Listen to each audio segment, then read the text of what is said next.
Hello students, हम आज पढ़ेंगे equipotential surface.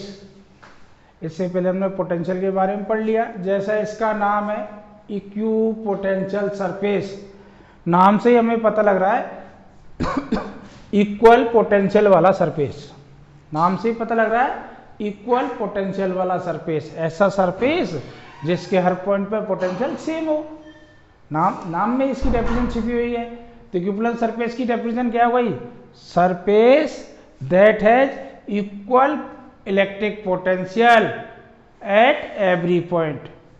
Surface that has equal electric potential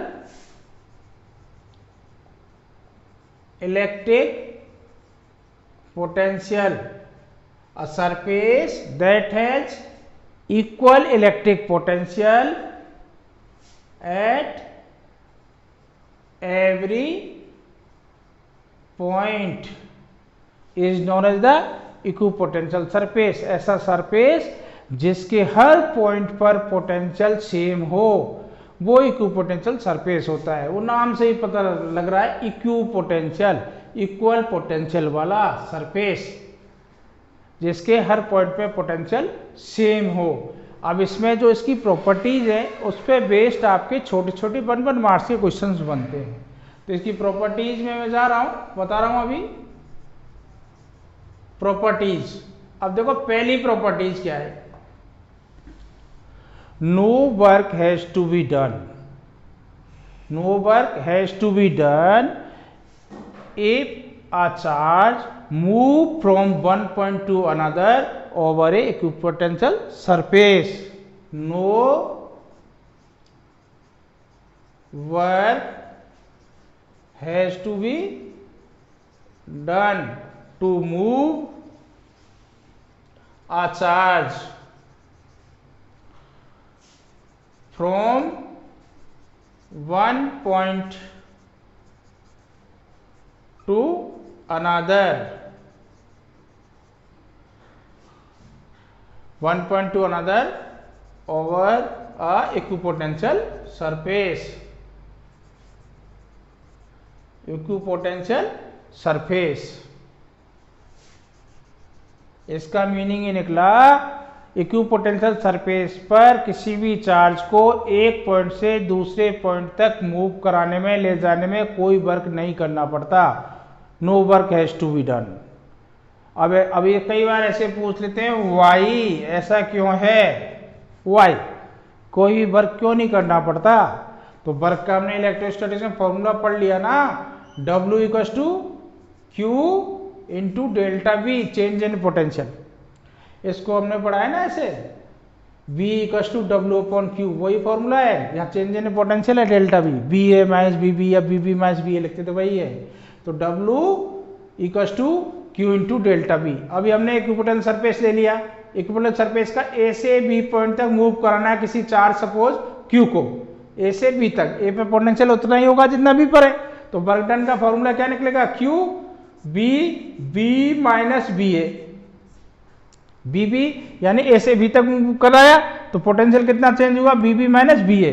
अब इक्विपोटेंशियल सरफेस की प्रॉपर्टी में क्या है? BB equals to BA। इन दोनों का पोटेंशियल तो सेम है, तो ये वैल्यू कितनी हो गई? 0। तो Q इंटू 0 दैट इज 0। ये इसका मैथमेटिकल एक्सप्रेशन रीजन हो गया। कई बार पूछते हैं वाई, रीजन पूछता है। एक चार्ज को कोई भी चार्ज बोल देगा, कई बार न्यूमेरिकल वैल्यू दे देता है, इसका मैग्नीट्यूड देता है। इक्विपोटेंशियल सरफेस पर एक पॉइंट से दूसरे पॉइंट तक मूव कराने में वर्क कितना होगा? तो 0 होगा। और चार्ज कितना भी हो, रीजन वो है क्योंकि पोटेंशियल जो डिफरेंस आएगा दो पॉइंट का वो ऑलवेज 0 होता है। तो ये इसकी बेसिक एक प्रॉपर्टी हो गई। अब मैं दूसरी प्रॉपर्टी पे आ रहे हैं। ये प्रॉपर्टी हो गई फर्स्ट। अब इसको मैं रब कर रहा हूं। दूसरी प्रॉपर्टी देखते, देखो दूसरी second property, direction of the electric field, या सिंपली हम इलेक्ट्रिक फील्ड बोल देते हैं। इलेक्ट्रिक फील्ड में E, तो डायरेक्शन ऑफ इलेक्ट्रिक फील्ड या electric field always perpendicular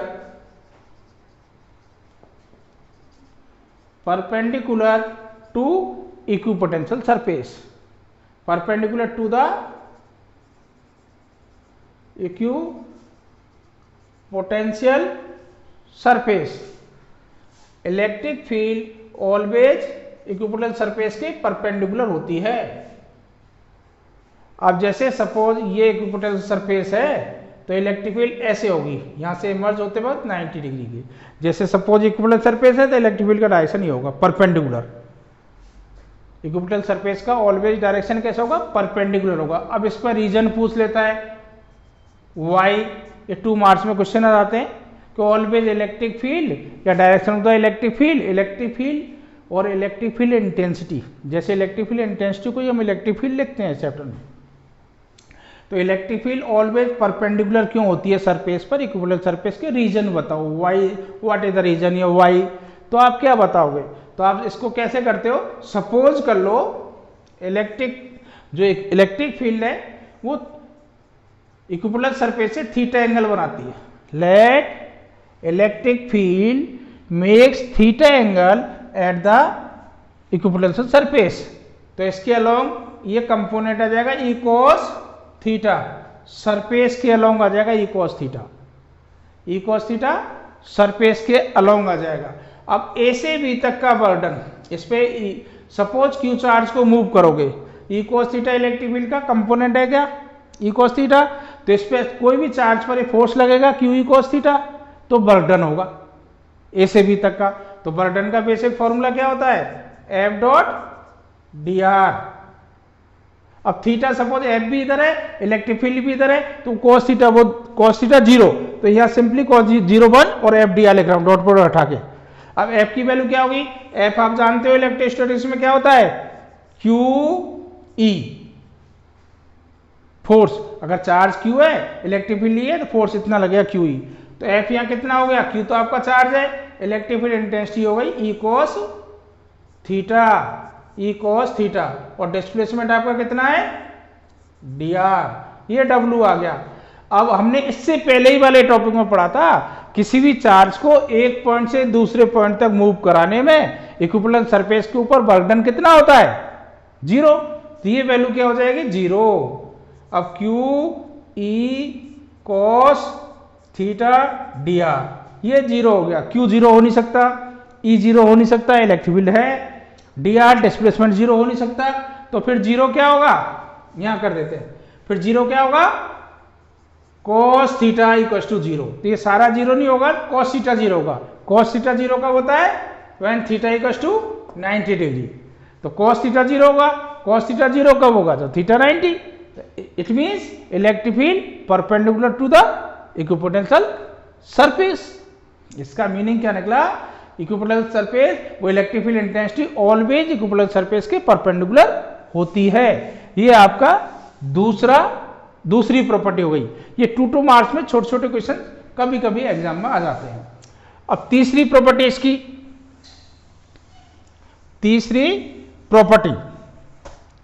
third property क्या है? Two equipotential surface never intersect each other. Two equipotential surface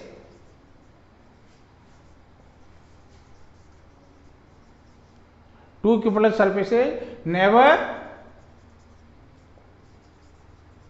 intersect each other। अब देखो इससे पहले हमने इलेक्ट्रिक फील्ड लाइंस का पढ़ लिया था, 2 electric field line never intersect each other. Similar way है 2 equipotential surface never intersect each other. तो जैसे सपोज 2 इक्विपोटेंशियल सरफेस ही ड्रॉ कर दिया आपने। अब एक तो इस पे परपेंडिकुलर आएगा जो इसका डायरेक्शन इलेक्ट्रिक फील्ड का बताएगा E1, एक इस पे परपेंडिकुलर आएगा जो दूसरे सरफेस पे आएगा परपेंडिकुलर, वो 2 इलेक्ट्रिक फील्ड का डायरेक्शन दूसरा बता देगा E2।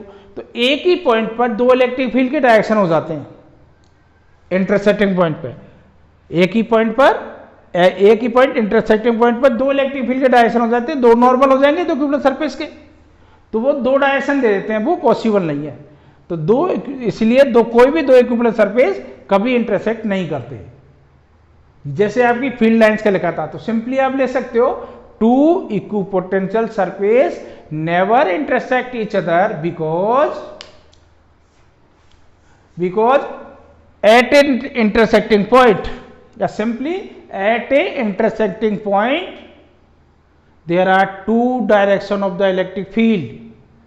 At a intersecting point there are two direction of the electric field that is not possible.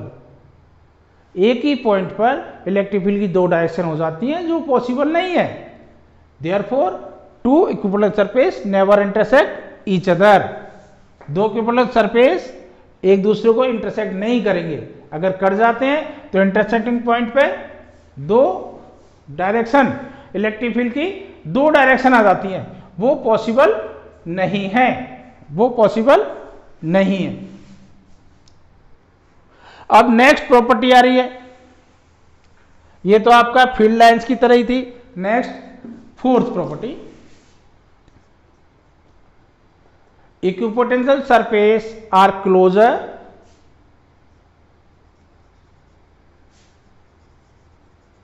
equipotential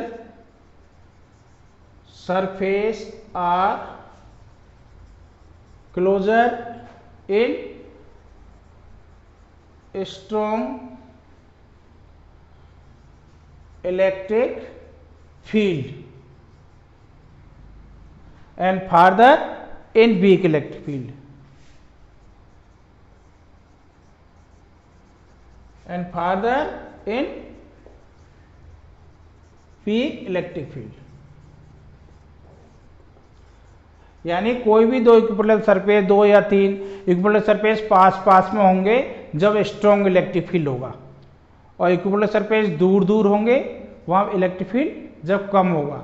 तो आपको क्या करता है, ऐसे बोल देगा, ये इलेक्ट्रिक फील्ड का डायरेक्शन दे दिया और ये बोलेगा इंक्रीजिंग इलेक्ट्रिक फील्ड है, आपको कोई डायरेक्शन दे देगा एक्स एक्सिस में, इंक्रीजिंग, इधर इंक्रीज हो रहा है इलेक्ट्रिक फील्ड, ये क्या हो रहा है इंक्रीज, यानी कांस्टेंट नहीं है, इंक्रीजिंग इलेक्ट्रिक फील्ड है इस डायरेक्शन में, जो इंक्रीज हो रहा है तो वो बोलेगा तीन इक्विपोटेंशियल सरफेस की ड्राइंग बनाओ। तो एक इक्विपोटेंशियल सरफेस ये हो गया, दूसरा ये हो गया, तीसरा दूर बनेगा। एक मिनट, ये पास, ये कम है, इधर इलेक्ट्रिक फील्ड कम है, डिक्रीजिंग में ऐसे बनता है, ऐसे बनेगा। ये इंक्रीजिंग है तो इधर इलेक्ट्रिक फील्ड कम है, इधर ज्यादा है, इंक्रीज हो रहा है। अगर डिक्रीजिंग होता है तो इधर डिस्टेंस कम हो जाती। जैसे इन दोनों के बीच में डिस्टेंस d1 है, ध्यान रखना, डिस्टेंस से रिलेटेड भी क्वेश्चन आते हैं, ये d2 है। इलेक्ट्रिक फील्ड क्या हो रहा है आपका, इंक्रीज हो रहा है, इंक्रीजिंग इलेक्ट्रिक फील्ड, आप इंक्रीज का मतलब बढ़ रहा है, स्ट्रॉन्ग हो रहा है, तो स्ट्रॉन्ग इलेक्ट्रिक फील्ड में पास पास होंगे, तो इलेक्ट्रिक फील्ड पास में, तो d1 d2 का कंपैरिजन करवाता है कई बार। तो अगर इलेक्ट्रिक फील्ड इधर स्ट्रॉन्ग है तो d2 क्या होगा, कम होगा, और d1 ज्यादा होगा। अगर ये डिक्रीजिंग होता तो d1 बढ़ जाता, फिर ये तो इंक्रीजिंग है, वो डिक्रीजिंग ही बोल सकता है, उस केस में d1 कम हो जाता, d2 बड़ा हो जाता। इस पॉइंट पे बेस्ड इस तरह के क्वेश्चंस आते हैं, इस प्रॉपर्टी पे बेस्ड। अब इसकी ड्राइंग भी है इक्विपोटेंशियल सरफेस की, इक्विपोटेंशियल सरफेस की ड्राइंग, जैसे कोई भी पॉजिटिव चार्ज है उसके पॉइंट चार्ज, ये पॉइंट चार्ज है, इसकी ड्राइंग बनाओ, पॉजिटिव पॉइंट चार्ज है, इसकी इक्विपोटेंशियल सरफेस बनाओ। तो पॉइंट चार्ज के पॉइंट चार्ज के कारण पोटेंशियल क्या होता है, B = KQ/R, R पे डिपेंड करता है, Q फिक्स हो गया, K आपका कांस्टेंट है। तो स्फीयर, R डिस्टेंस का स्फेरिकल, चारों तरफ जो स्फीयर बनेगा ये स्फेरिकल का ऑप्शन, वो स्फेरिकल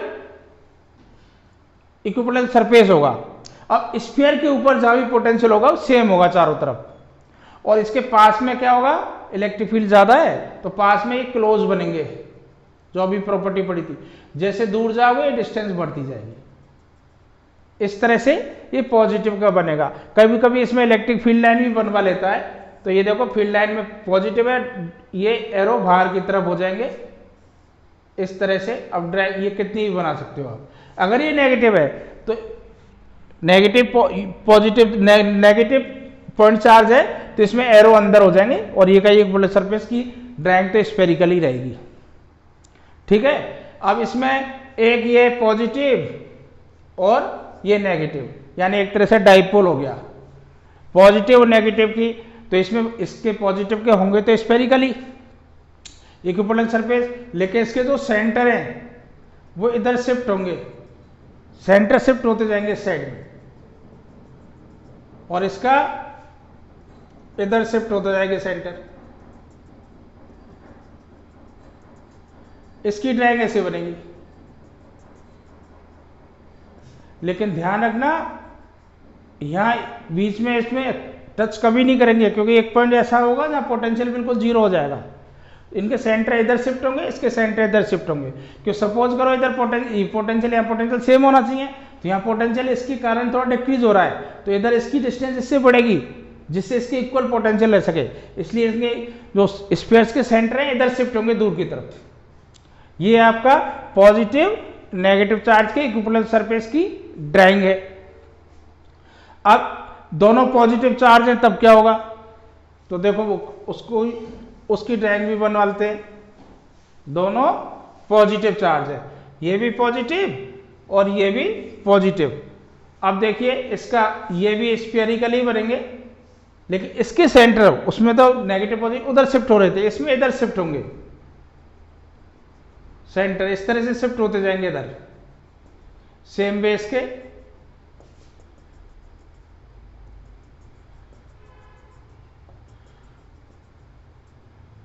और इसका ये शिफ्ट हो गए, लास्ट में एक स्फीयर ऐसे बनेगा जो दोनों को ओवरलैप कर लेगा।